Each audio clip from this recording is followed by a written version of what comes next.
Hello everyone, this is Himani and I welcome you all to study and sleep. तो आपने Ritz के बारे में सुना ही होगा, जैसे हीबियस कॉर्पस, मैंडेमस, प्रोहिबिशन, सर्टियोरारी, क्वो वारंटो। इन सब के बारे में आपने सुना होगा। ये कहाँ पर आते हैं? आर्टिकल 32 यानी कि फंडामेंटल राइट्स। तो चलिए आज का अपना टॉपिक शुरू करते हैं, जो कि है फंडामेंटल राइट्स। हमने फंडामेंटल राइट्स को 6 में क्लब कर रखा है। Right to equality, right to freedom, right against exploitation, right to freedom of religion, cultural and educational rights और राइट टू कॉन्स्टिट्यूशनल रेमेडीज। इसी में आते हैं हमारे रिट्स जो भी हमने देखे। तो ये सारे आर्टिकल मैंने डिटेल में डिस्कस किए हुए हैं, ये पांचों। मैंने इनका लिंक डिस्क्रिप्शन बॉक्स में भी दे दिया है और आपको लिंक आई बटन में भी मिल जाएगा। आप जरूर इन वीडियोस को देखें, आपको बहुत अच्छे से फंडामेंटल राइट्स क्लियर हो जाएंगे। अब हम स्टार्ट करते हैं article 32। Article 32 it confers the power to Supreme Court to issue appropriate writs to enforce FRs in case they are found to be violated. अगर आपके फंडामेंटल राइट्स जो आपके वो हमें मैंने आपको बताया राइट टू इक्वालिटी, ये 5 जो है हमारे फंडामेंटल राइट्स, अगर इसमें से कोई भी आपका राइट वायलेट हो रखा है तो आप डायरेक्टली सुप्रीम कोर्ट को अप्रोच कर सकते हो और सुप्रीम कोर्ट आपका फंडामेंटल राइट रिस्टोर करने के लिए ये सारे रिट्स इशू करती है। तो इसने आपको राइट दे रखा है डायरेक्टली सुप्रीम कोर्ट जाने का, यानी कि आपको subordinate court, district courts, high court ऐसे करके हायरार्की के हिसाब से आपको जाने की जरूरत नहीं है। आप डायरेक्टली अप्रोच करोगे सुप्रीम कोर्ट को, ये आपका राइट है। इसीलिए इसको बोलते हैं टीथ ऑफ फंडामेंटल राइट्स। अगर आपके पास राइट्स हैं लेकिन आप अगर वो राइट वायलेट हो जाए तो उसके लिए कोई रेमेडी नहीं है, तो उन राइट का क्या फायदा? आप उसको एनफोर्स कैसे करवाओगे? तो जो राइट टू कॉन्स्टिट्यूशनल रेमेडीज हैं वो सारे फंडामेंटल राइट्स को एनफोर्स करवाती है। अगर कहीं वायलेशन हुआ तो आप इस राइट का इस्तेमाल करोगे, सुप्रीम कोर्ट में जाओगे और आपका वो राइट रिस्टोर किया जाएगा। इसीलिए doctor B R Ambedkar ji ने आर्टिकल 32 यानी राइट टू कॉन्स्टिट्यूशनल रेमेडीज को heart and soul of constitution भी कहा था। अब ये जो हमने रिट ज्यूरिसडिक्शन का कॉन्सेप्ट लिया है वो हमने इंग्लैंड से लिया है।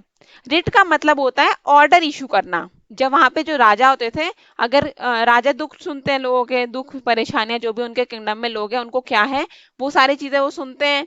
तो अगर कोई उनको इशू लगता था कि हाँ इसे डील करना है तो वहां पे वो ऑर्डर इशू करते थे, उसको रिट बोला गया। वैसे ही हमने भी अडॉप्ट किया रिट ज्यूरिसडिक्शन और हमने ये दिया सुप्रीम कोर्ट को अंडर आर्टिकल 32 और हाई कोर्ट को अंडर आर्टिकल 226। पहले हमने रिट ज्यूरिसडिक्शन का पावर इन्हीं दोनों लोग को दिया, सुप्रीम कोर्ट्स को और हाई कोर्ट्स को। उसके बाद पार्लियामेंट को हमने पावर दे दिया आर्टिकल 32 क्लॉज 3 के साथ कि आप ये एक्सटेंड कर सकते हो, ये पावर जो है रिट ज्यूरिसडिक्शन की ये आप एक्सटेंड करके और लोगों को भी दे सकते हो। तो जैसे अभी कुछ ट्राइब्यूनल्स होते हैं, जैसे central administrative tribunal, state administrative tribunals या जॉइंट एडमिनिस्ट्रेटिव ट्राइब्यूनल्स, इनके पास भी रिट ज्यूरिसडिक्शन है। लेकिन जो हमारा सुप्रीम कोर्ट के पास रिट ज्यूरिसडिक्शन है वो है एक्सक्लूसिवली फंडामेंटल राइट्स के साथ डील करने के लिए। लेकिन इतना सारा बल्क हो जा रहा था, जैसे अगर मान लो कि हमारे पास 140 करोड़ पीपल हैं, अगर 10% का भी फंडामेंटल राइट है, मान लो कि 1% है, 0.1% का भी फंडामेंटल राइट वायलेट हुआ और वो सुप्रीम कोर्ट चले गए तो उस दिन सुप्रीम कोर्ट चौक हो जाएगी। इसके लिए एक्सटेंड करके हाई कोर्ट्स को भी दे दिया गया कि आप फंडामेंटल राइट्स और लीगल राइट्स इन पर आप रिट ज्यूरिसडिक्शन दे सकते हो। लेकिन तब भी सुप्रीम कोर्ट की जो पावर है वो बहुत ज्यादा है। क्यों? क्योंकि वो पूरा पैन इंडिया काम करेगा। जो भी ये रेट्स इशू करेंगे वो पैन इंडिया काम करेगा। ऐसा नहीं है कि हाई कोर्ट जो रेट्स इशू करेंगे वो पैन इंडिया काम नहीं करेगा, लेकिन आपको पता है हाई कोर्ट्स बहुत सारे हैं, अलग अलग स्टेट में हैं। तो वहां पे कुछ एरिया में ही वो लोग काम करेंगे, फिर दूसरे हाई कोर्ट का एरिया आ जाएगा, ऐसे करके चलता है। लेकिन हाई कोर्ट के पास फंडामेंटल राइट्स एनफोर्स करने के लिए भी आप रिट ज्यूरिसडिक्शन मिल जाएगा और लीगल राइट एनफोर्स करने के लिए भी। फिर हम आ जाते हैं टाइप्स ऑफ रिट्स पर। सबसे पहला है हमारा हेबियस कॉर्पस। हेबियस कॉर्पस का मतलब है टू हैव द बॉडी।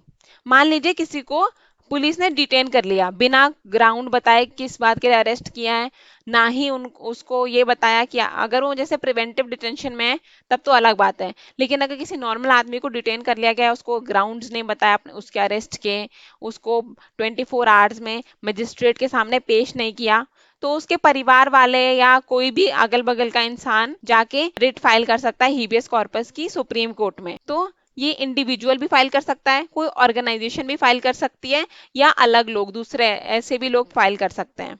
यहाँ पर रिट किसके अगेंस्ट इशू होगी? स्टेट फंक्शनरीज, मान लीजिए जैसे पुलिस हो गया, आर्मी हो गई, इन लोगों ने अगर किसी को पकड़ लिया है, ऐसा होता तो नहीं है लेकिन हो सकता है, इसके लिए दिया गया है। तो उनको पकड़ लिया, या किसी प्राइवेट इंडिविजुअल ने रखा हुआ है, बंधुआ मजदूर बना रखा है, या किसी ने किडनैप कर लिया है, या फिर कोई ऑर्गेनाइजेशन, अगर कोई फैक्ट्री वगैरह से कोई ऑर्गेनाइजेशन चलाते हैं, उसमें भी ह्यूमन ट्रैफिकिंग हो रही है, बंधुआ मजदूरी हो रही है, तो उसके खिलाफ इशू किया जा सकता है। इसका मतलब ये है ना कि जो इंसान है वो गायब है, उसको लाओ, कोर्ट में लाके उसको पेश करो। यहाँ पर प्रिंसिपल ऑफ लोकस स्टैंडाई अप्लाई नहीं करता। लोकस स्टैंडाई होता है कि जो अग्रीव्ड है, जिसको तकलीफ है, वो खुद जाए कोर्ट के पास। लेकिन अभी वो तो खुद तो फंसा हुआ है, वो तो है ही नहीं, उसको या तो डिटेन कर रखा है या वो कहीं बंधुआ मजदूर है, ऐसा है। तो इसके बदले दूसरे लोग भी जाकर हीबियस कॉर्पस की रिट फाइल कर सकते हैं, और अथॉरिटीज को ये मिलेगा ऑर्डर कि उसको लाके पेश करो, उसकी बॉडी लेकर आओ। अब बॉडी का मतलब ये नहीं कि मार के लाना है, जिंदा लाओ, उसको पेश करना है। फिर सेकंड है हमारा मैंडेमस। मैंडेमस का मतलब होता है कमांड देना। ये रिट इशू होती है जब जुडिशरी किसी पब्लिक अथॉरिटी को या फिर किसी पब्लिक ऑफिस या जो पर्सन पब्लिक ऑफिस को होल्ड कर रहा है उसको कोई कमांड दे। ये इसका पर्पस क्या है? टू डू और not to do certain acts in the nature of public duty. अगर वो कोई ऐसा काम कर रहा है जो नहीं करना चाहिए, उसको मना करेगी, या फिर कोई काम जो होना चाहिए था सोसाइटी के लिए और उसने वो नहीं किया है, तो उसको बोलेगी कि ये काम करके दो।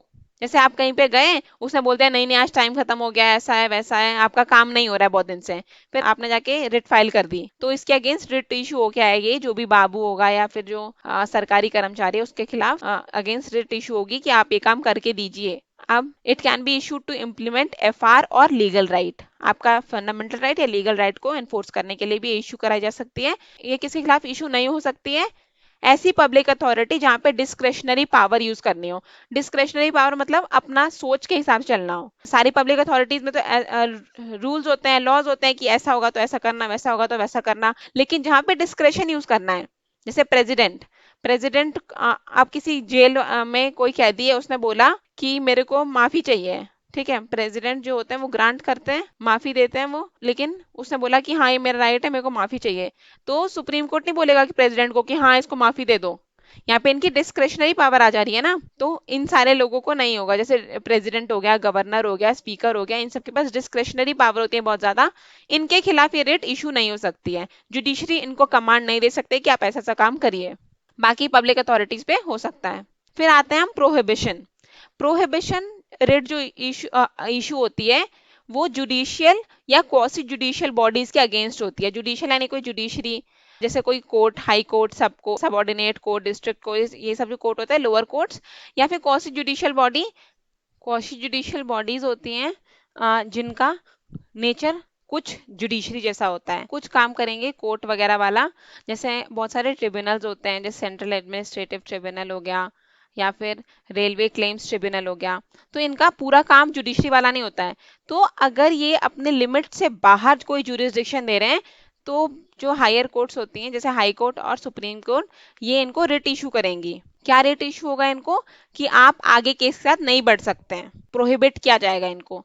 अब जुडिशरी, मान लीजिए कि लोअर कोर्ट में कोई केस आया जहां पर कॉन्स्टिट्यूशनल इंटरप्रिटेशन की जरूरत है, और लोअर कोर्ट ने कॉन्स्टिट्यूशन को इंटरप्रेट करना शुरू कर दिया है, अभी इनका जजमेंट नहीं आया है, और ये पता चल जाता है हाई कोर्ट में, जैसे कोई केस फाइल कर देता है या कोई बता देता है, मतलब बता देता है ऐसे जाके बोलेगा नहीं, वो केस फाइल होगा या फिर ऐसे पीआईएल दर्ज होती है, तब वहां से रिट इशू होके आएगी कि ये सब रोको, प्रोहिबिट करो, प्रोहिबिशन की रिट आएगी कि आपके पास इस काम को करने का आपके पास पावर नहीं है, तो आप ये काम मत करो।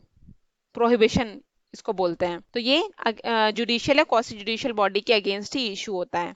और जो कॉन्स्टिट्यूशनल इंटरप्रिटेशन की बात की मैंने, इसका सिर्फ हक सुप्रीम कोर्ट और हाई कोर्ट को दिया हुआ है। यही दोनों लोग होते हैं जो कॉन्स्टिट्यूशन को इंटरप्रेट कर सकते हैं। नेक्स्ट है हमारा सर्टियोरारी। सर्टियोरारी जो होता है वो सिमिलर है प्रोहिबिशन के, जैसे वहां पर जुडिशियल और क्वासी जुडिशियल बॉडीज पर हो रहा था, यहाँ पर भी उन्हीं के अगेंस्ट आएगा, लेकिन यहाँ पर अब उस केस में जजमेंट आ चुका है। जो उनके एम्बिट के बाहर था, उनके जुरिडिक्शन के बाहर था, उसमें उन्होंने जजमेंट दे दिया है या कोई डायरेक्शन दे दिया है या कोई ऑर्डर इशू कर दिया गया है, उसको हटा दिया जाएगा, उसको क्वॉश कर दिया जाएगा, खत्म, वो नल एंड वॉइड हो जाएगा। ये सर्टियोरारी है। फिर आते हैं हम क्यू वारंटो। क्यू वारंटो में होता है, इसका लिटरल मीनिंग है व्हाट इज योर अथॉरिटी, तुम क्या हो, ठीक है, तुम्हारी अथॉरिटी यहाँ पे क्या है। तो पर्पस क्या है इस रिट का? To ensure that the person holding a public office is qualified to hold that office.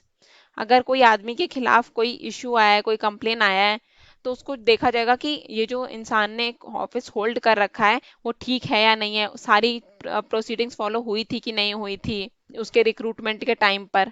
ये सिर्फ पब्लिक ऑफिस की बात हो रही है, प्राइवेट में ऐसा कुछ नहीं होगा। प्राइवेट में ये क्यों वारंटी सब नहीं लगता है, ये सिर्फ पब्लिक के लिए है। क्यों वारंटो पब्लिक ऑफिस के लिए, प्राइवेट ऑफिस के लिए नहीं। तो ये थी हमारी पांचों रिट्स। इसके साथ हमारा फंडामेंटल राइट का टॉपिक खत्म हो चुका है। इसके बाद मैं आपके लिए डीपीएसपी लेकर आऊंगी। If you like the video please like it and do share my channel and subscribe to it. You can visit my channel for more content like this. Thank you. Keep learning.